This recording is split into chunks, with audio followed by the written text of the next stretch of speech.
Hello, Hey, I am Alex, I am Val. and we are going to talk about The Sopranos. This podcast is called In at the End. It is called In at the End. We watch Sopranos. We immediately come and talk about it, and then that's what you're listening to. Yes, it's like we're just talking about it with ourselves, but instead you guys also get to hear us talk about it. Right. Lucky podcast audience. That's the shtick. We're talking about the season 5 finale, which is crazy that we've It is. talked about so many episodes of The Sopranos. And yeah, what a season 5 was. We'll probably do a little recap of it. We will definitely do a little recap of it. But for now, I want to stick to just talking about this episode. Mm-hmm. All due respect. Mm-hmm. So where would you start? I don't know. There's a couple things here. We have like a lot of, informant type behavior going on. Some that we knew about before and Right. some that we didn't. Some that carries over from last episode with Adriana and Yeah. things like that. Like, that threat doesn't die with Adriana leaving, because we have Tony making a decision to take out Adriana with Christopher because of the necessity of protecting themselves, but we can see now in this episode how there are a lot more informants. Even in the Crazy Horse, we still see the imagery that kind of represents that there's like an eye there. Yep. Overseeing things. Like, they really aren't safe from things. No. We find out that Jimmy was an informant in Brooklyn. Ray Curto is being an informant all over the place. And so there is a lot of risk that these people still have. Mm-hmm. Coming from people going to the FBI. Yes. Mm-hmm. Which it's a threat that they're always going to have to deal with. They can't mitigate that. It will always exist. And we realize that there's kind of a myriad of risks and that are always going to be there for these characters in the family, but that's one that they really can't shake as easily as they might think that they are. Yeah. It's interesting in this episode because we'll talk about, Tony killing his cousin, killing Tony Blendetto, but like what kind of behaviors are worthy of punishment from the family and what kind of behaviors are not. Right. So like we have in a lot of this episode, we've seen many characters get killed for being informants so far. Right. Like think back to the other Jimmy, to Big Pussy, most recently to Adriana, that this is something that goes against the family. Right. But for some reason, what Tony Blendetto did, Tony doesn't really consider to be in that same realm.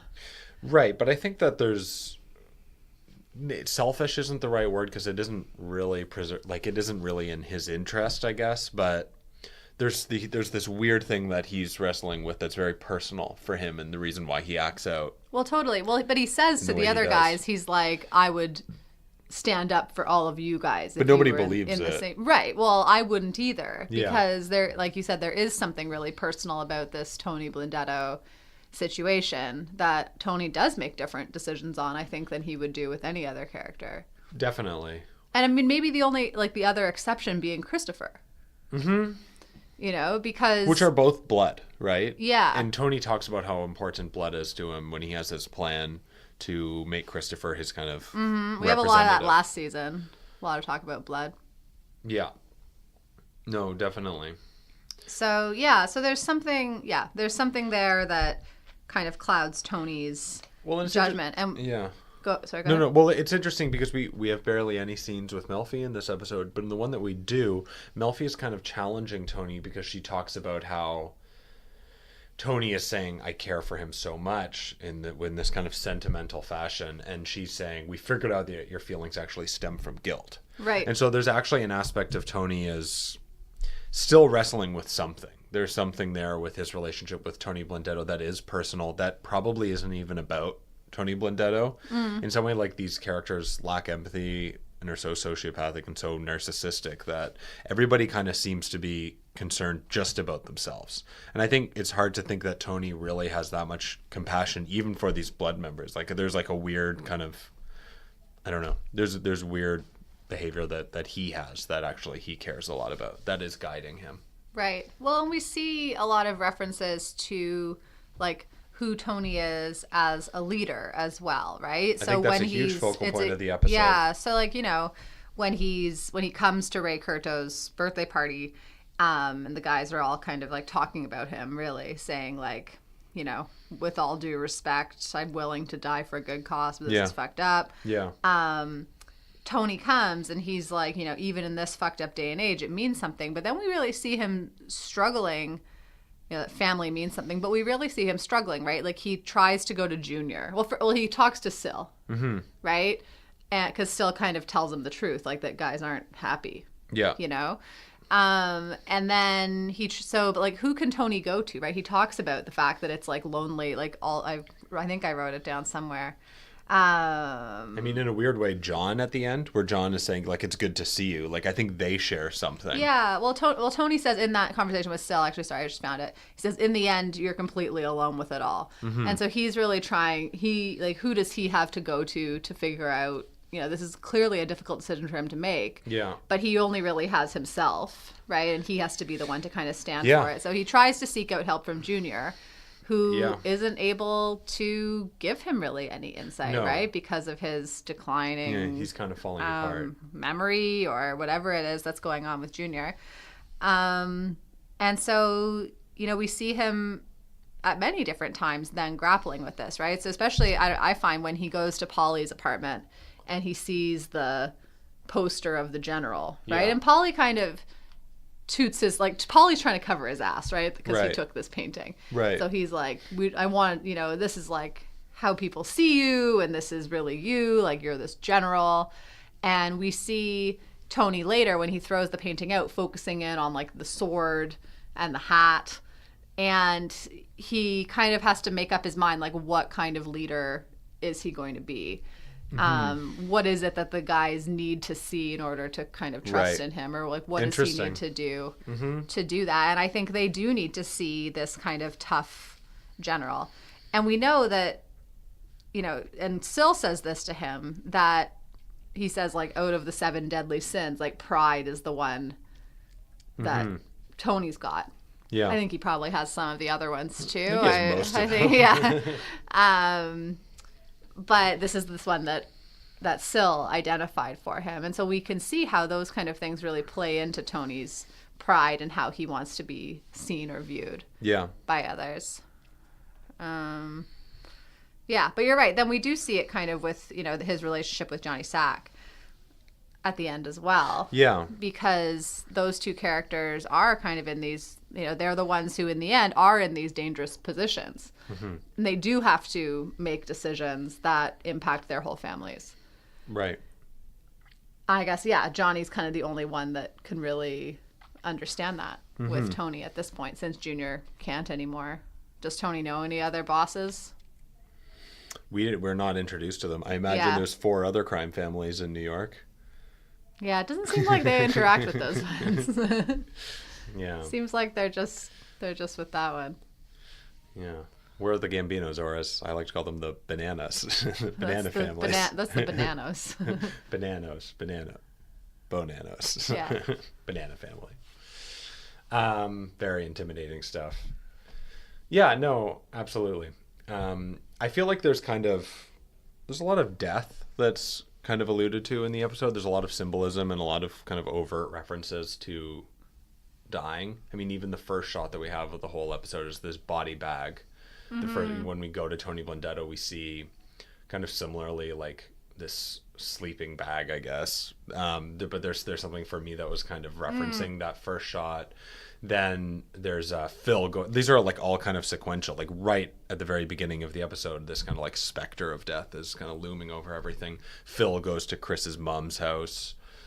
There's obviously the threat of violence. That cuts to AJ drinking orange juice. We have Tony when he actually sees the general painting kind of backing up and he steps on an egg, which we've referenced to death many times before. Think about Ralph Cifaretto, one example.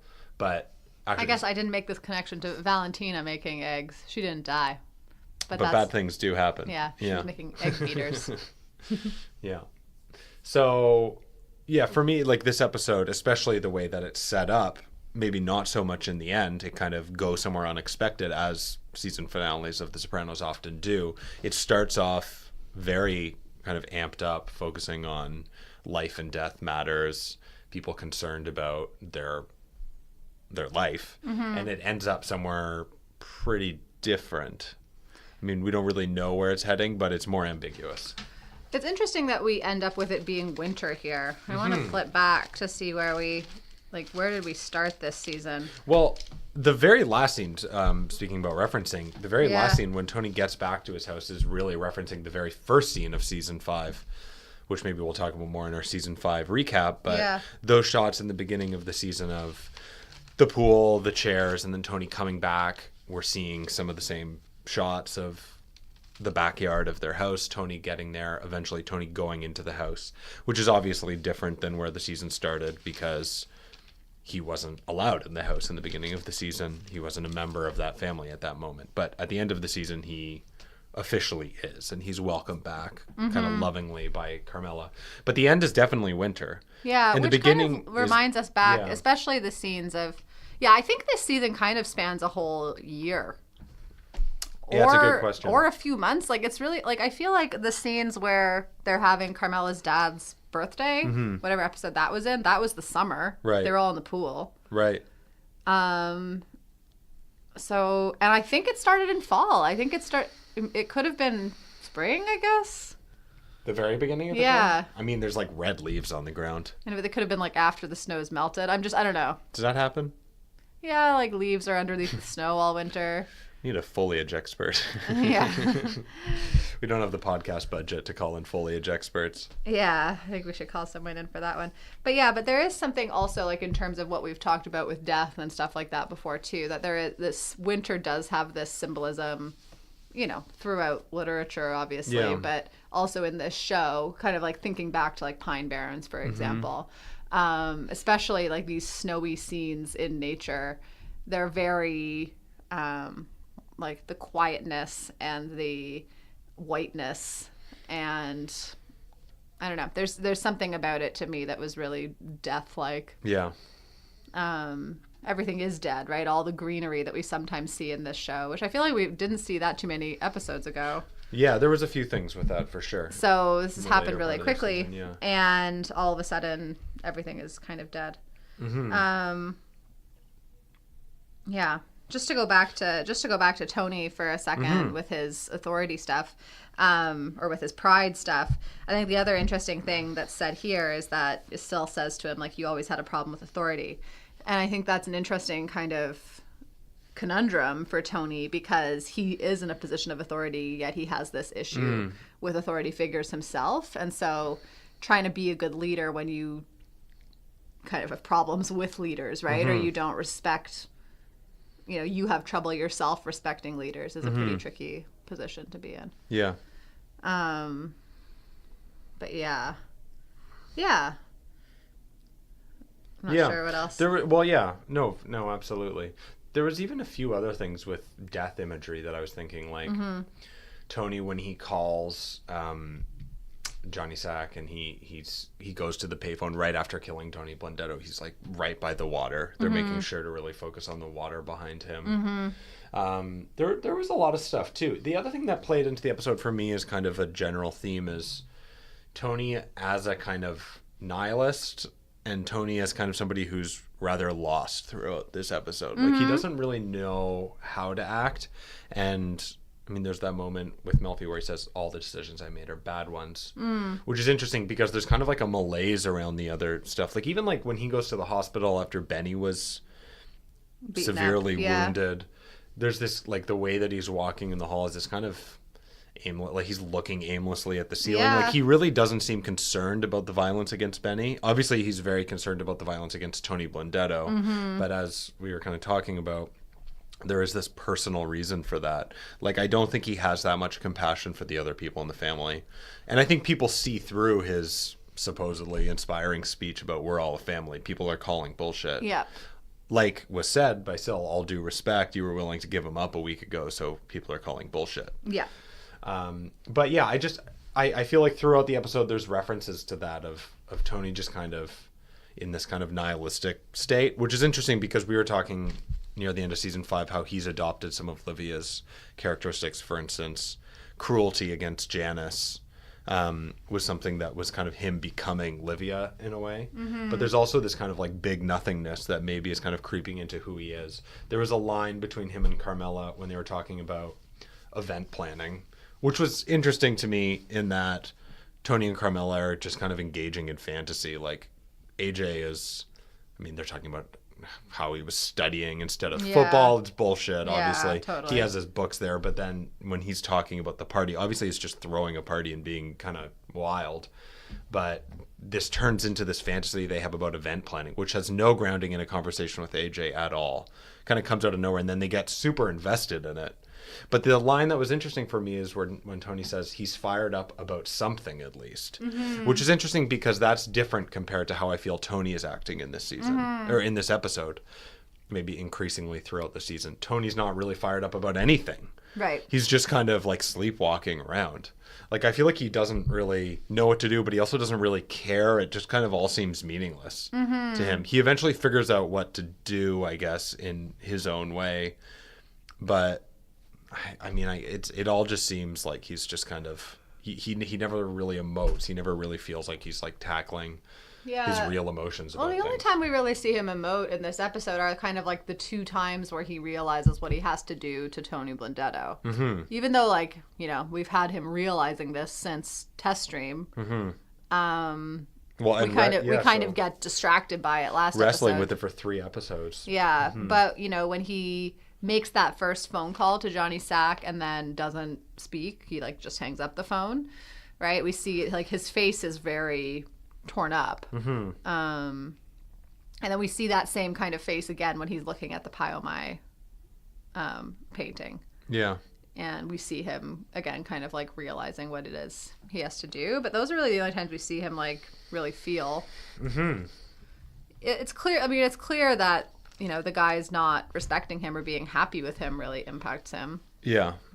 Because he does. And like, yet he puts on a face to Syl, basically saying, like, take it or leave it. Yeah, no, but we know that's really not the case. You know, like, if he doesn't have these, like, what would happen if, like, what's going to happen if these guys aren't with him? Right. What's his move then? You know, like, you put yourself out there and be like, well, if you don't like it, then what? Yeah. I don't know. Like, it doesn't really seem that realistic to me. Like, right. I just feel like he's the boss of this family and he's kind of got to deal with it. Right. Right. But so how do you think that maybe relates to the title, All Due Respect? Because that's stated a lot in the episode, and it goes from a lot of people. Vito states it, Silvio states it to Tony, Tony states it to Silvio. But that idea of all due respect and then people kind of speaking their minds. It's interesting because there is this like respect going up the power chain or something, but then people are also they're kind of challenging. They're kind of challenging him and where he is. Because that's definitely something, I mean, it's the title of the episode and it shows up a lot. What are your thoughts on that? I mean, who is respect due to? Like, why do you say all due respect? It's kind of like saying I'm not racist, but right. You know, it's kind of like I respect you, but here's what I really here's the thing I'm going to say that I don't have respect for you about, right? So it's kind of, I don't know. I do think it's like I'm not racist, but, you know, and then saying something racist. Yeah. I don't know. Who does Tony respect? I think like that's the thing we kind of see, like I was mentioning with like him going to Junior before. Like I think he actually really does respect. Or he did. He did respect Junior. Yeah. I don't know who else he does, and I think that's part of that, like having a problem with authority thing. Like Tony doesn't really see anyone who's above him who's worthy of his respect. I don't think. Interesting. So yeah, and when the guys say it to Tony, like I don't know, I just do think it's like it shows that like respect isn't due in those cases. Yeah, I think and I think at the end of the day, like all characters kind of are shown to be just kind of respecting themselves. Like people are, even though they live in this family and there's supposed to be this code of laws and respect for one another and this kind of attitude of all being valuing each other kind of equally. I feel like everybody's just kind of making decisions predicated on their own self-interest. Everybody. Even to like, even Junior, when he's kind of like speaking normally, when he's talking about like Mel's stroke, he's happy about the trial delay. Like, people can't really process others' misfortune. It just doesn't really cross anybody's attention. Like, they just don't really care about it. So people are just kind of making all their decisions based on their own self-interest. And the respect is well, I don't know if it even really, I don't know. I don't even know if it really exists. But like, I don't know. I think Tony killing Tony Blendetto is him wanting respect from the guys, but also from Johnny Sack and like that crew too. Like, well, and maybe even himself in a way of like overcoming that guilt that he's been feeling for 20 years. Like he's moving on from it or something. Because that's an interesting thing. I think that scene with Melfi is particularly important, where they're talking about Melfi basically stating, we figured out that you don't actually have strong feelings for this person. Right. They're coming from a place of guilt. And as he kills him, I guess that's over. Yeah. For better or for worse. Yeah. Yeah, it's interesting. Yeah, I don't have too much else to say on that, I don't think. Okay. I'm just looking at my notes. Yeah. Yeah. I don't know. It's interesting. Like, it would be interesting. I just like to think about, you know, the actual circumstances of being Tony, who's the, you know, still the acting boss of the family, but really, you know, really the boss of the family. To become boss of people who were also like under his dad, right? Like people like Polly. It would be really hard. It's really hard to have respect from people like that, right? Because they're older than you and they have more experience than you, and they like, we see that in the conversation with Syl as well. Like, Syl was around when Tony was just a kid too. Yeah. And so like, really, like, how does Tony gain the respect of these, you know, more experienced people? I don't know. Yeah, and also it's interesting to think about what commands respect in this world. I mean, obviously this kind of soldier personality is something that people respect, and that's something that Tony ends up being drawn to and ends up acting on. Yeah. Okay, so what I have some other like topics to kind of get into, but I'm interested. Is it something you wanted to look at? Whatever. Okay. So I think the relationship between Tony and Carmela is interesting. There's definitely kind of a separation between them, even as they're together. There's kind of maybe even to a new degree, like a newfound distance between them. They both kind of occupy their own spaces. When Tony's watching the History Channel and Carmela eating ice cream, and she's saying like, "Oh, do you want to be alone?" And it just doesn't really feel that close. No. And then right after that, when she's looking at the plan and there's the focus on the his and hers dressing room.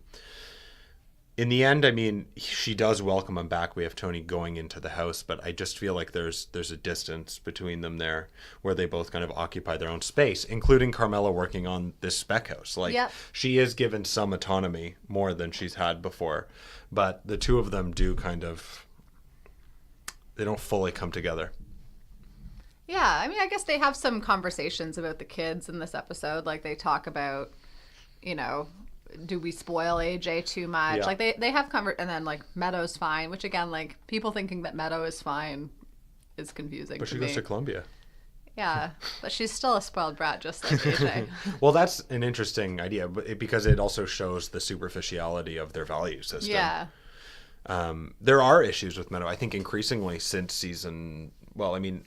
I think she's looking better at the beginning of season 4, and then she's kind of increasingly following her own kind of fall into being not as good of a person as she could have been, not maybe realizing her full potential. But they don't see it that way. Yeah. Because she has these things that they can latch onto. She's successful. And it's interesting because they talk about like, oh, well, maybe she takes after you, and like, oh, don't say that. But like, they don't recognize maybe the problematic behavior that she has that we get to see as an audience. Yeah. It's interesting too, that line about AJ, do you think we gave him too much? Because at that same moment they have Salvitro and his kid in the back and they're talking about it. I think Carmela says there's no good motivator like poverty or something. Right. Yeah. Cool. Yeah. But yeah, saying, like, we can't even get him to lift the whatever Yeah. bag, and that guy's out there working. But it's interesting because Salvator's kid doesn't have an option because they took that away. Yeah. Tony took that away with the whole Feach Lamana Yeah. gardener fiasco. Yeah. So I don't know if they necessarily, there's the hypocrisy. They don't really recognize their own what's that word? Complicity? Complicity. That makes sense. Complicity in that manner. Yeah. Yeah. There's a lot of, for me in this episode, there was a lot of shots that went right from Chris to AJ. And so I think we're seeing that come up again, this like relationship between those two, and like seeing this path for AJ that, maybe it's event planning, but maybe it's also Doesn't this. seem it. I mean, even like the suggestion that I get while he's at the party and there's these two people who start fighting and he backs off, people are kind of going to him like a kind of like dawn of the Enforcer, operation. yeah. Yeah, like I feel like they're suggesting that if anything, he's being drawn to the life that Tony Soprano has and the work that he has. Yeah, it's not yeah, about event planning. It's ridiculous. Yeah. Like that's a complete It's rationalization. like sanitation management, or it's like another term like that. Yeah. But there's a lot with Chris in this episode too. So, we see him hiding out at his mom's house, right? We see him in a really silly looking bucket hat getting into the car with Benny, and eating burgers. Mm-hmm. We see him go back to his apartment with pictures of him and Adriana everywhere, and like how he takes some of her jewelry to go and sell. That's one of the I think that's what he's doing when he's in the bucket hat. I actually didn't really think about that. That's really messed up. Yeah. Lying to Carmela when she calls and saying that she left him and whatever, and he doesn't know where she is. Even when Tony then comes to his hotel room later on, he, basically is like, he kind of changes his tune. He's like, well, like she would have given me up just because she didn't want to do 5 years. Yeah. And Tony's like, she's a cunt. Right. And so he's kind of like having to, tell himself these things to be okay with himself, I think, too. But yeah, there's a lot, like most of the shots that go from Chris are then to AJ. There's even one, which is interesting because Chris doesn't show up, or AJ, in the episode that much. No, I think it's basically every shot. I should have kept better track of it. There was one where there was even kind of like an overlap of sounds. It was like AJ, there was I forget which shot it was with Chris, but then we like transition with AJ's laughter on the phone, and it like bleeds into the scene prior. Yeah. So there is a lot of overlap there. Interesting.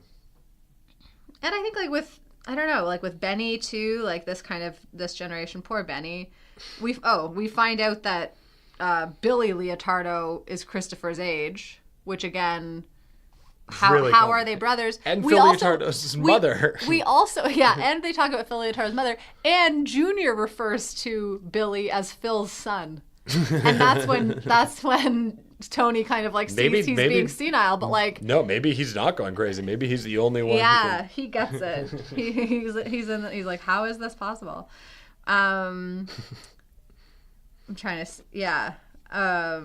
we go from the scene with Chris and Tony in the hotel room to AJ on the phone. I think maybe that's the scene that overlaps with the sound. Anyways, I don't like. It's interesting to think about like where does like for both Chris and AJ, or for this like younger generation, like what's their path from here on? Like we have AJ kind of on the precipice of maybe going to university, right? He's supposed to be finishing his applications to East Stroudsburg State, hopefully. I guess he's a senior this year. Like I guess so, yeah.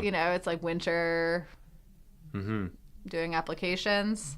We have Christopher, who is kind of now like, more in than ever, right? He like used to have at least this other relationship that was separate from the mob, but now what does he have that's outside of that? I mean, not even that Adriana was outside of that at all, but like what does he have now? And And also the emphasis on family, quote unquote family for him, right? That Tony wants him to be the one to go up and get Tony Blendetto's body and bury it and stuff like that. Yeah. So yeah, it's kind of like, where will they go in season 6? Yeah. How could we possibly know?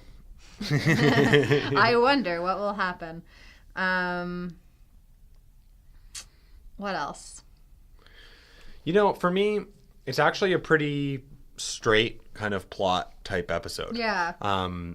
It's interesting because it does kind of result in anticlimax. Like, I think the way the episode starts and where we are going into this episode, I think we could have expected more drama, more violence. Well, I mean, the Tony shooting Tony Blendetto is pretty. It's dramatic. a pretty major event. Yeah. And I mean, because of our interest and the way Johnny that we Sack getting caught by the FBI. No, yeah, they're huge plot developments, and I think that the episodes that have those huge plot developments, often it takes a certain style of writing to get you there. Mm-hmm. Not always. I mean, sometimes the show has episodes with huge plot developments where you get there through the subconscious, and it's actually some of the most kind of surreal depictions of everything happening. But in this episode, I mean, for our interest, like we, like looking at the things that we like to look at and not just kind of rehashing plot points, it's an episode where there's a lot of events happening. Yeah. So a couple other things that I just had that were of note to me, just regarding Tony Blendetto, like that, he's in this house, he's living undercover, he's has this gun that he's carrying because he's afraid.